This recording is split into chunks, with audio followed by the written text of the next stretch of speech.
Jada Avanzado, bahagi na ng Viva Artist Agency.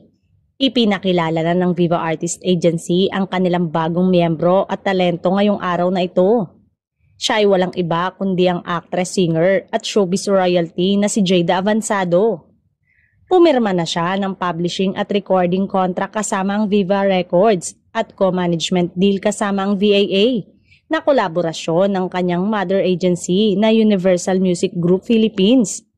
Gaya ng alam nating lahat, si Jada ay anak ni na OPM icons Dingdong Avanzado at Jessa Saragosa. Gumawa na rin siya ng kanyang sariling marka sa mundo ng musika mula noong 2017.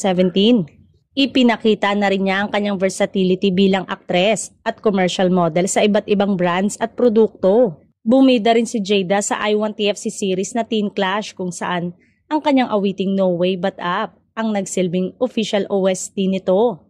Mukhang big deal kay Boss Vic na na-sign up na niya finally ang pretty at talented na unika iha ni na Dingdong at Jessa.